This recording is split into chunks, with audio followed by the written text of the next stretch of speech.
Guys, सबसे पहले आप सभी को हैप्पी होली। इस होली सीजन पर हेलो ऐप पर खुशियों के रंग जमाएं और 2 करोड़ रुपए तक के प्राइज जीतिए हेलो के नए होली कैश धमाका के साथ। हेलो ऐप लाया है होली कैश धमाका, जिस पे आपको कुछ नहीं करना, बस एक गेम खेलना है और उसके जरिए आप मजेदार कैश प्राइजेस भी जीत सकते हैं। तो जल्दी से डाउनलोड करो हेलो ऐप और इस कॉन्टेस्ट के मैक्सिमम बेनिफिट्स लो 3 से 9 मार्च के बीच।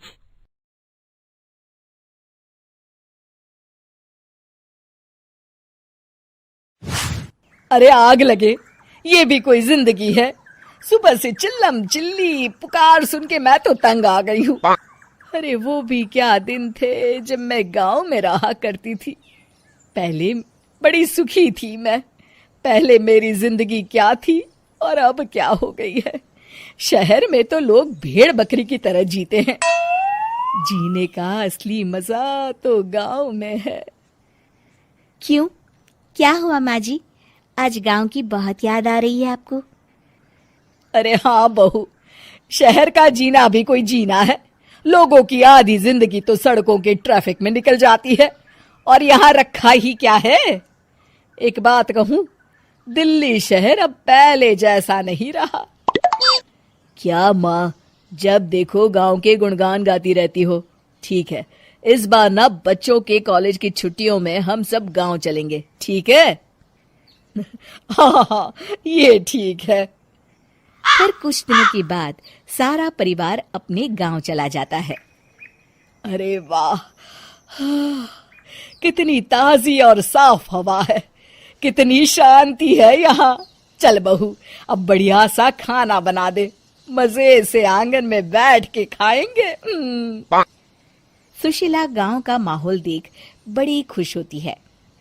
2 दिन के बाद गांव की कुछ औरतें सुशीला के घर आती हैं। बड़े दिनों के बाद गांव आई है सुशीला। हमें तो लगा कि तू शहर जाके गांव को भूल गई। और बतिया, तेरी बहू कैसी है? जरा मिलवा तो उससे। अरे मेरी बहू तो लाखों में एक है। बड़ी किस्मत वाली हूँ मैं जो मुझे जानकी जैसी बहू मिली है। हमेशा मेरी सेवा में लगी रहती है और आज तक कभी पलटकर जवाब नहीं दिया उसने। सुशीला की बातें सुनकर सभी औरतें हंसने लगती है।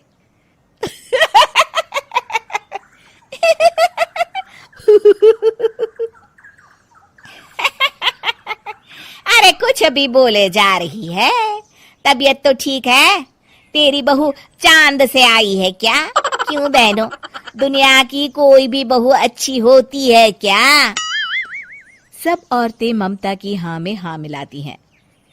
अरे मैं तो कहती हूँ दुनिया की हर बहू सास का खून चूसने वाली डायन होती है, डायन। मैं तो एक बिल में 1000 सांप के साथ रह सकती हूँ, लेकिन अपनी बहू के साथ नहीं रह सकती।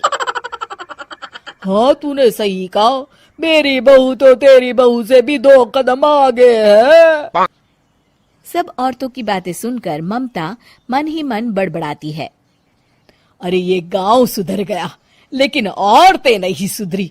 अगर थोड़ी देर और इनकी बेवकूफी भरी बातें सुनूंगी तो मैं सच में पागल हो जाऊंगी।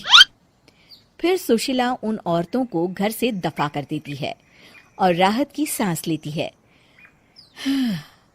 अरे बहू, जरा बाम लाके मेरे सर पर तो लगा दे। उन औरतों की फालतू बातें सुनकर मेरा सर चकरा गया है। इस गांव की औरतों का तो भगवान ही मालिक है।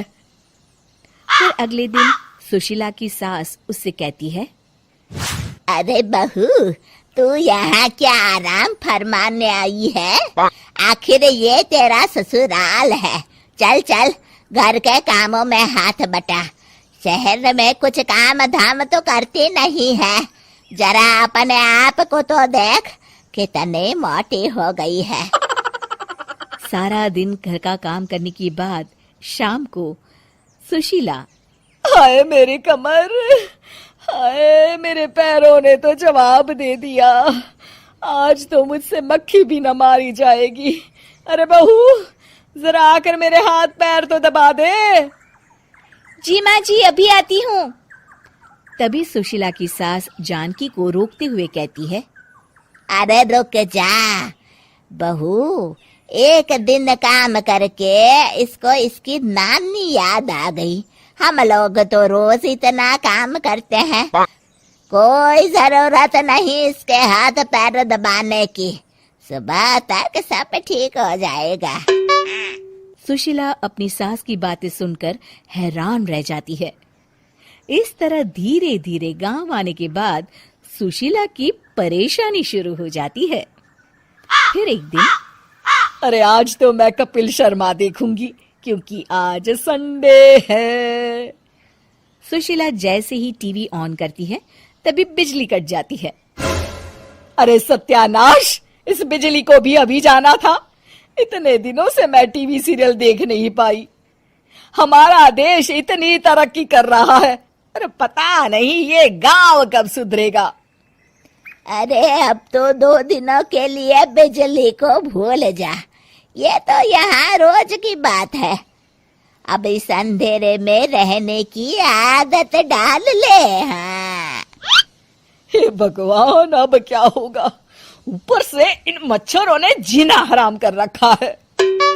दूसरी तरफ घर के काम कर करके और बिना किसी सुविधा के सुशीला तंग आ जाती है और उसे शहरी जीवन याद आने लगता है। क्यों माँ, मजा आ रहा है ना?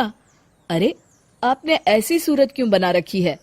मुस्कुराइए, अब हम गांव में हैं। मोहन के साथ जानकी भी अपनी सास की खिंचाई करती है। हाँ हाँ माँ जी, आप ही तो यहाँ की बड़ी तारीफ कर रही थी। फिर अभी तो कुछ ही दिन बीते हैं, वैसे भी अब तो आप यहीं रहने वाली हैं ना? अरे नहीं नहीं बहू, मैं एक दिन और यहाँ रुकी तो मर जाऊंगी। मुझे शहर ले चलो। क्या दिन थे, कितनी सुखी थी मैं वहाँ। ठीक है माँ, हम कल ही वापस शहर चले जाएंगे। इस तरह सुशीला शहर आ जाती है और फिर कभी दोबारा गांव जाने की जिद नहीं करती।